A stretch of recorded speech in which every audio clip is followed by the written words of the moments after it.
काय सांगू, मास्तरला वर्गातल्या पोट्याला प्रश्न केला. म्हणे बापू सांग, घटना आणि दुर्घटना यातला फरक काय? पोट्ट म्हणे पहा गुरुजी, शाळेला आग लागली आहे घटना, आणि तुम्ही त्याच्यातून जिवंत वाचले दुर्घटना. मास्तरला अटॅक आला. मग मास्तरनं वर्गातल्या दुसऱ्या पोराला प्रश्न केला. म्हणे का रे, शुक्रवार शनिवार शाळेत काऊन नाही आला म्हणे?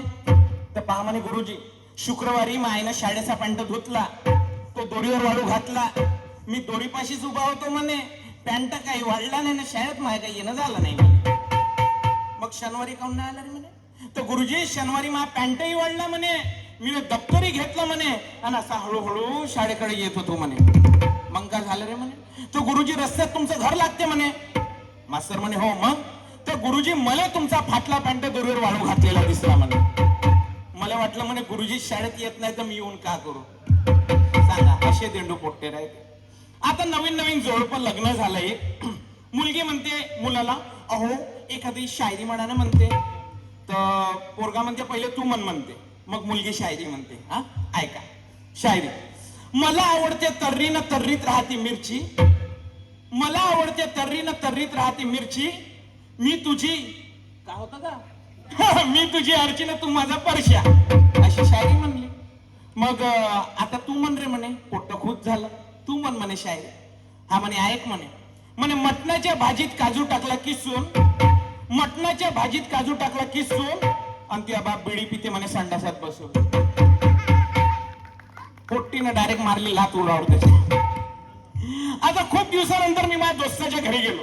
तर माझ्या दोस्ताचे जे वडील होते, म्हातारे होते, वय झालं होतं. तर ते माझ्या दोस्ताला म्हणे, द्या मला चमचा द्या, मी बाथरूम जातो. च्या बहीण म्हणलं, यायच्या घरी जांगड गुत्ता काय? लोक बाथरूम मध्ये साबण घेऊन जाते, टावेल घेऊन जाते, पाणी घेऊन जाते. तो गेला बाबाजी चमचा घेऊन, वापस आला. त्याच्याकडली बुडी, मला पण चमचा द्या, मी पण बाथरूम जाते. मी राहिलो खनकलो त्याच्यावर. म्हणलं काय होय बे तुझ्या घरी जांगड गुत्ता? नाही नाही म्हणे, गैरसमज नको करा म्हणे, आमच्या बाथरूमची कडी खराब आहे म्हणे, तर चमचा घुसवा लागते म्हणे. सांगा, अशी राहते. आता काका सांगू, काही काही गाणे तर एवढे जोरदार होते. एक गाणं होतं, नगाडा नगाडा नगाडा बजा, नगाडा नगाडा नगाडा बजा. मी ना म्हणलं अच्छा हुआ नाही गाडा, मैं होता तो गाड देता. अजून एक गाणं होतं, मोजाई मोजा मोजाई मोजा मोजाई मोजा. मी ना म्हणलं गाऊन जुताई जुता नाही. अजून एक गाणं होतं, जग सुना सुना लागे, जग सुना सुना लागे. मी म्हणलं जग मध्ये काही टाकून दे, सुना नाही वाटत. पहिल्याच्या काळामध्ये लोक प्रेमामध्ये एकनिष्ठ होते.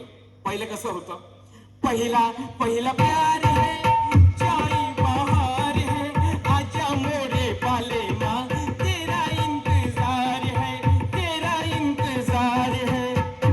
हे पहिलेचे लोक प्रेमात एकनिष्ठ होते. आणि आजकाल याच प्रेमाला पोट्ट्यानं टाइमपास केलाय. आजकालचं हेच गाणं कसं होईन जर होईन तर, लफडेखोर पोट्ट्यानं जर हे गाणं तयार केलं तर कसं होईल? सातवा आठवा प्यार है, चाई बहार है, आजा मेरे पाले माँ, नहीं तो नवा तैयार है, नवा तैयार है, नवा तैयार है. वा वा. आता तुम्हाला सांगतो ट्रेन मधली मजा. एसी कंपार्टमेंट, जो एसीचा बॉक्स राहते, त्याच्यामध्ये जे फर्स्ट क्लास एसी राहते, त्या एसीच्या डब्यामध्ये तुम्ही सकाळी जा. सकाळी जर तुम्ही त्या डब्यात गेले का सगळे लोक झोपून राहते, आणि त्याच्या अंगावर पांढऱ्या चादरा राहते. च्या बहीण असं वाटते पोस्टमॉर्टम रूम मध्ये आलो का. माई रेल्वेवाल्याला हेच विनंती आहे, तुम्हाला दुसरा कलर नाही भेटला का? पांढराच कलर काऊन भेटला? पांढरा कलर राहिला का असं वाटतं का मूळच्या घरात आलो का, असं होते. पण असं आता एक मुलगी पोराले म्हणते, काय रे म्हणते, पिंटू तू माझ्यासाठी काही प्रेमगीत म्हटलं का नाही म्हणते, काही लिहिलं की नाही म्हणते. पोरगा म्हणते हो म्हणला ना म्हणते. तर हा पोट्टा तिला प्रेमगीत ऐकून राहिला. ऐका, लिखे जो खत तुझे वो तेरी याद में सारे पढ़ लिए, मेरे बाप ने रात में सवेरा जब हुआ ये जूते पड़ गए, धोनी जैसे बाल गजनी हो गए. बापानं चांगलं लाताडलं सांगा असं राहील. पण काही असो, आज संख्या थोडी कमी दिसते, पण ठीक आहे. तुम्ही इतकेच लोक आहे ना तरी आमच्यासाठी खूप आहे. आता एक दिवस एका बाईनं म्हणलं नवऱ्याले, का हो म्हणे, मी जर मेली तर तुम्ही का कराल म्हणे. नवरा म्हणे, अगं तू जर मेली तर मी पागल होऊन जाणार ग म्हणे, मी पागल होऊन जाणार. काजी म्हणे, मग तुम्ही दुसरं लग्न करणार का म्हणे. नवरा म्हणे, ते नाही सांगू शकत म्हणे, पागलपणात माणूस काही करते म्हणे. असं राहते सांग. पण काय असं नवरा बायकोचा संसार राहते किती झाला तरी. व्हॅलेंटाईन डे, बापरे, व्हॅलेंटाईन डे नावाचा निब्बा निब्बीवाल्याचा असा एक सण राहते भाऊ, तुम्हाला काय सांगू. एक पोरगी, मोठ्या घरची पोरगी आपल्या आईकडे गेली आणि आपल्या आईला म्हणते, मम्मा म्हणजे किती बॉयफ्रेंड आहे, मला आठवण करून दे, सगळ्यांना विश करावं लागेल. तर हे पोरगी गाण्याच्या स्टाईलनं आपल्या आईला सांगून राहिली, ऐका. धीरज हुआ अब कम, राजेश आने लगा, सुबह और शाम को राकेश घुमाने लगा, हो आशिकों की लिस्ट मेरी बढ़ने लगी, मैं पटती रही भीड़ जमने लगी, हो क्या ये मेरा 7वां 8वां प्यार है, बोलो माँ क्या ये मेरा 7वां 8वां प्यार है. टाळ्या वाजवू शकतो. तुम्हाला सांगू का, टाळ्या वाजवायचे खूप फायदे आहे. रामदेव बाबा म्हणते सकाळी उठले का टाळ्या वाजवा, कारण की टाळ्या वाजवल्या ना आपलं शरीर चांगलं राहते नाही का. आणि कलाकाराला काही नाही पाहिजे, तुम्हाला सांगतो, तुमचे 2 प्रेमाचे शब्द द्या, हा पेमेंट नंतर लागते. 2 पहिले प्रेमाचे शब्द द्या, चांगलं बोला कलाकाराबद्दल, काही सांगा, पण त्याच्या कामाचं कौतुक करा ना, टाळ्या वाजवा, बस हेच खूप आहे आमच्यासाठी. हेच आमची मेडिसिन आहे. तुम्हाला सांगतो, पिंट्या नावाचं पोट्ट एका पोरीच्या मागं लागलं. शाळा सुटली, मांगा मांगा मांगा मांगा मांगा मांगा, आणि पोट्टा म्हणते, देखा है पहली बार साजन की आंखों में प्यार, तुम पटकन तुम पटकन तुम पटकन. पोरीनं पलटून पाहिला, काय रे म्हणे, काय डोंबड्या म्हणे, मी पाहिली म्हणे राणी मुखर्जी सारखी ना, तू पाहिला म्हणे बराक ओबामा सारखा, आपल्या घरी जा म्हणे. पोट्ट रडत रडत बापाकडे गेलो. बापाले म्हणे, बाबा मला लग्न करून द्या म्हणे, नाही तर मरतो म्हणे मी म्हणे. बाप म्हणे, अबे तू दिसाले हे का नाही, 5वा वर्ग नापास, तू अशी कोण लग्न करून मी म्हणे. नाही बाबा मला लग्न करून द्या म्हणे, नाही तर विहिरीत उडी मारतो म्हणे आता म्हणे. बाप म्हणे, ठीक आहे म्हणे, पण लक्षात ठेव म्हणे, पोरीच्या घरी गेलो का कोणती बी गोष्ट मोठी सांगायची म्हणे. घर म्हणलं तर बंगला म्हणायचं म्हणे, आणि गिलास म्हणलं तर गडवा सांगायचं म्हणे. पोट्ट म्हणे, तुम्ही घाबरूच नका म्हणे, मला नाही आता म्हणे. गेले बाबा, बाप लेका पोरीच्या घरी गेले. पोरीच्या वडिलांना प्रश्न विचारला, बापू म्हणे तुझ्याकडे जे 10 एकर शेती आहे म्हणे, त्याच्यातली 5 एकर तरी तुझ्या नावावर आहे का रे म्हणे. पोट्ट म्हणे, 5 एकर कुठची म्हणे, 10 एकर शेती माझ्या नावावर आहे म्हणे, आणि माझ्या बाप तिचा नौकर आहे म्हणे. अच्छा अच्छा म्हणे. बापू म्हणे तुझ्याकडे हिरो होंडा गाडी तरी आहे का म्हणे, लग्न झाल्यावर फिरवाले आमच्या पोरीले. हिरो होंडा कुठेची म्हणे, माझ्याकडे BMW कार आहे म्हणे. बापू म्हणे, तू 10वा वर्ग तरी पास आहे का रे म्हणे. 10वा वर्ग कुठेची म्हणे, मी ग्रॅज्युएशन झालो म्हणे. बाप, पोट्ट एकदम तोऱ्यानं सांगायला लागलं. या पोट्ट्याला आला तेवढंच खोकला, खोकलायला लागलं. पोरीच्या वडिलांना विचारलं, बापू तुला खोकला झाला असेल म्हणे.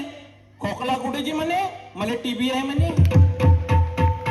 सांगा, TB झालेल्या माणसाला खरंच पोरगी दिन काजी लाता नाही खाई ना, असे राहते नमुने.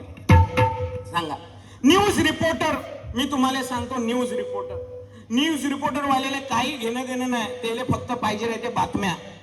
एक माणूस नाल्यात पडला, मरून राहिला बिचारा, असा तडफडून राहिला. त्याला म्हणते, अभी आपको कैसा लग रहा है. तो म्हणते, साले मेरे को एक बार बाहर निकलने दे, फिर बताता तेरे को कैसा लग रहा है. एका माणसाच्या घरी सिलेंडर फुटलं, आणि आता सिलेंडरची किंमत तुम्हाला माहित आहे काय तर. म्हणून कोणत्याही गोष्टीचा माणसानं गर्व केला नाही पाहिजे. आज तोच इंडक्शन कुकर तुम्हाला काढायला लागतंय नाही का. तर असं झालं, मग आता याचं का करावं काही समजलं नाही. त्याच्यानंतर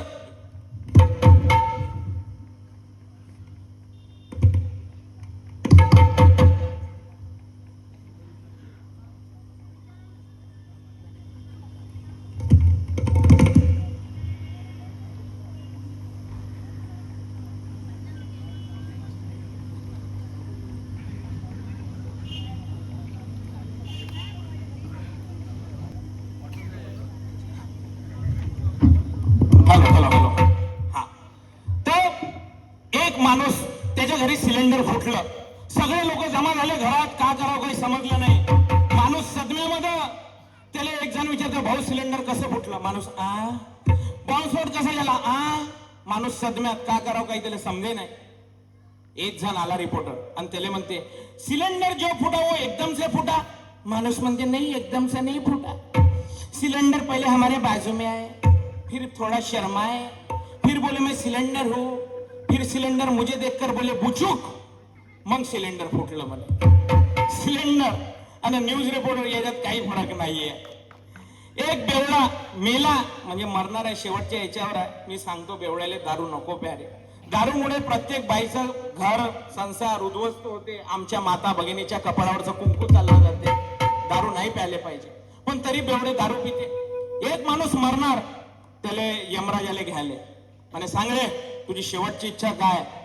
मला देवा असं करा, पुढच्या जन्मात भलाई दात मला 2 कमी द्या, पण लिव्हर पुढे 32 द्या म्हणे. सांगा बेवड्याची खासियत अशी आहे. Beauty parlour, oh my God, beauty parlour. Beauty parlour नावाची अशी एक मेडिसिन आहे का कारा माणूस बी गोरा होते ना, कार्या बाय बी गोरे होते. आता ब्युटी पार्लर हे नाव तुम्ही गावात पण गेले तरी ब्युटी पार्लरच लिहून राहील. गावात बी जा, इंग्लिश मध्ये ब्युटी पार्लरच लिहून राहील. पण याच ब्युटी पार्लरला जर मराठीत अर्थ राहील तर काय राहील? महिला थोबाड दुरुस्ती केंद्र व सौंदर्य, असे वेगवेगळे नाव राहते. पण काही असो, आमच्या माता भगिनी आई लोक सगळ्या नॅचरल सुंदर आहे, याच्यासाठी टाळ्या वाजवा. आल्या संख्या, मला वाटलं लेडीजची कमी राहील, पण संख्या आहे, बऱ्यापैकी आहे. असा विषय राहते. तर आता काय झालं, माझा एक दोस्त आहे, खूप दिवसानंतर मी त्याला भेटणार, याच गावात राहते, पण